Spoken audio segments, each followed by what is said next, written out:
Trichy ER மேல்நிலைப் பள்ளியில் அரசு பொதுத் தேர்வில் முதல் இடங்களை பிடித்த மாணவர்களுக்கு பரிசு வழங்கினார். அதனைத் தொடர்ந்து அன்பில் கிராமத்தில் நடைபெற்ற நாட்டு நல பணி திட்டத்தில் கலந்து கொண்ட மாணவர்களுக்கு அன்பில் அறக்கட்டளையின் சார்பாக பரிசு வழங்கப்பட்டது.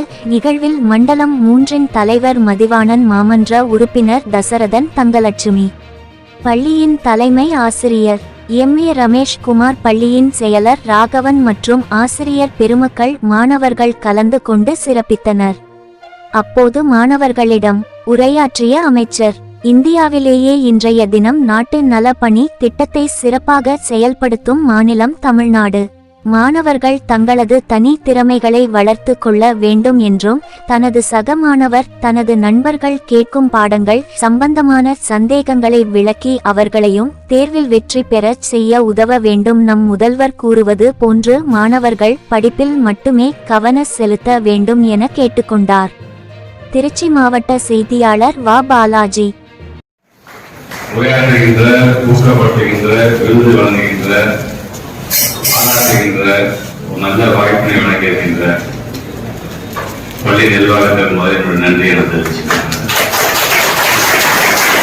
அதேபோல அன்பு அறக்கட்டளை சார்பாக நாட்டு நலப்பணிகளை தங்களை முழுமையாக ஈடுபடுத்திக் கொண்டு, குறிப்பாக எங்களுடைய ஊராக இருக்கின்ற அன்பில் பகுதியில் இருக்கின்ற உங்களால் முடிந்த சேவையை நீங்கள் செய்திருக்கீர்கள். முதல்ல அந்த NSS ஸ்டூடெண்ட்ஸ்க்கு என்னுடைய நன்றிகள். அவர்களுக்கு உறுதுணையாக இருந்து என்னுடைய பெருமைக்குரிய ஆசிரியர் பெருமக்களுக்கும் என்னுடைய நன்றிகள். குறிப்பாக நாட்டு நல பணி அப்படின்னு வரும்போது இந்தியாவிலேயே சிறப்பாக செயல்படுத்தக்கூடிய ஒரு மாநிலம் எது என்று சொன்னால் தமிழ்நாடு தான். இந்த பெருமையை சேவை வரும்போது ஆல்மோஸ்ட் பார்த்தீங்கன்னா NSS தான் பார்த்தீங்கன்னா 90% இந்த மெம்பர்ஸ் வந்து ரத்த தானம் பண்றது பார்த்தீங்கன்னா நம்முடைய NSS தான். இந்த 90% வந்து நம்முடைய NSS அப்படின்னா அப்படிப்பட்டவர்கள் இன்றைக்கு ஒவ்வொரு பகுதியாக தத்தெடுத்து உங்களுடைய வேலையை செய்கின்ற அந்த வகையில் நீங்க அன்பிலையும் நீங்க தத்தெடுத்து அந்த பணியை நீங்க செய்திருக்கிறீர்கள். அதுக்கு என்னுடைய பாராட்டுகளை எங்களுடைய அன்பு அறக்கட்டளை சார்பாக நான் தெரிவித்துக் கொள்கிறேன். அதிகப்படியான மதிப்பெண்கள் இன்னைக்கு நம்முடைய தம்பி ஆசிப் கான் அவர்கள் படித்த பள்ளி கொடுத்து மிகப்பெரிய பெருமை இன்னைக்கு CITs படிச்சுட்டு இருக்கிறாங்க. இது போன்று நாமும் படிக்க வேண்டும், நல்ல ஒரு கல்லூரிக்கு செல்ல வேண்டும் என்கின்ற எண்ணத்தை முதலில் நாம் ஒவ்வொருத்தரும் நம்முடைய மனதில் உறுதியாக பதிவு செய்ய வேண்டும். அதே நேரத்தில் கல்வி என்பது அழியாத செல்வம். அந்த செல்வத்தை வளர்த்திருக்க வேண்டிய மிகப்பெரிய ஒரு கடமை என்பது நம் அனைவருக்குமே உண்டு. அண்ணா சொன்னது போல இந்த செல்வம் என்பது ஏதோ காட்டிலேயோ சுரங்கத்திலேயோ ஒழுந்து கிடைக்கக்கூடாது. அதை அங்கிருந்து எடுத்து அதை பல ஒரு மின்னுகின்ற தங்கமாக மாற்ற வேண்டும் என்று சொன்ன பொழுது அந்த குழுக்களுக்கு ஏதாவது கூட என்னுடைய ER மேல்நிலை பள்ளியை பொறுத்தவரைக்கும் படிக்கிற பிள்ளைகளை ஊக்கப்படுத்துகின்ற, பரிசு வழங்குகின்ற இந்த விழாவை நீங்கள் நடத்தி கொண்டிருக்கின்றீர்கள் என்று நான் நினைக்கின்றேன்.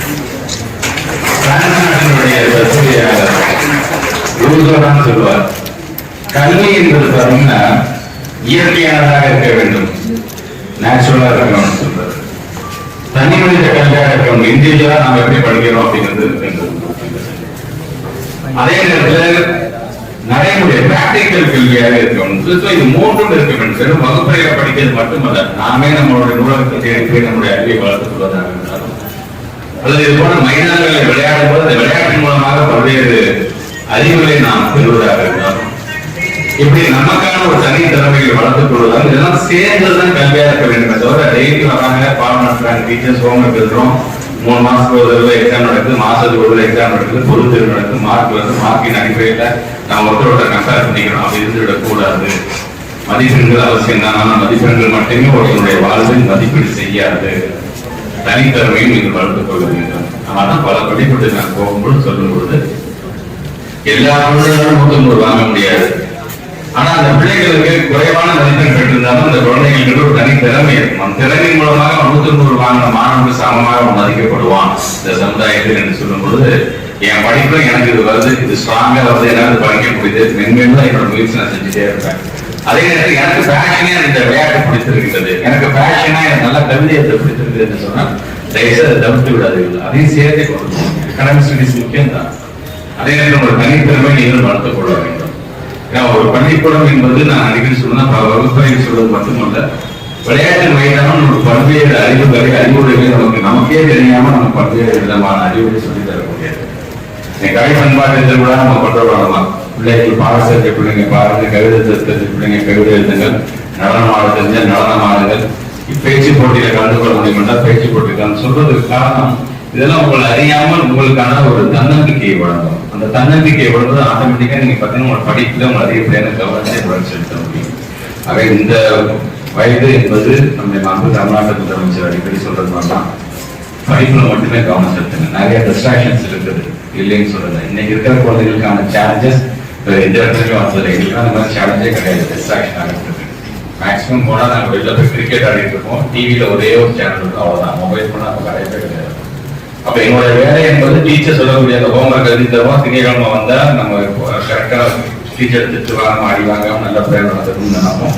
அதோட வந்து ஆனா உங்களுக்கு நிறைய சேலஞ்சஸ் இருந்துச்சு. மொபைல் போன்ல நீங்க உலகத்தை நீங்க பாக்குறீங்க, பல்வேறு சேனல்ஸ் இருந்துச்சு, பல்வேறு விளையாட்டுகள், பல்வேறு டிவியில உட்காந்து பார்த்து நம்ம இப்படி ஒரு டிஸ்ட்ராக்ஷனா கலந்து நீங்க படிக்கிறீங்க அப்படின்னா ரியலி நீங்க தான் கிரேட். நீங்க அதை ஒதுக்கி வைத்து இது என்னோட படிக்கிற வயசுப்பா, நான் படிக்கிற கவனம் செலுத்துறப்பா நீங்க படிக்கிறீங்க அப்படின்னா உங்க அரசியல் முடியாது.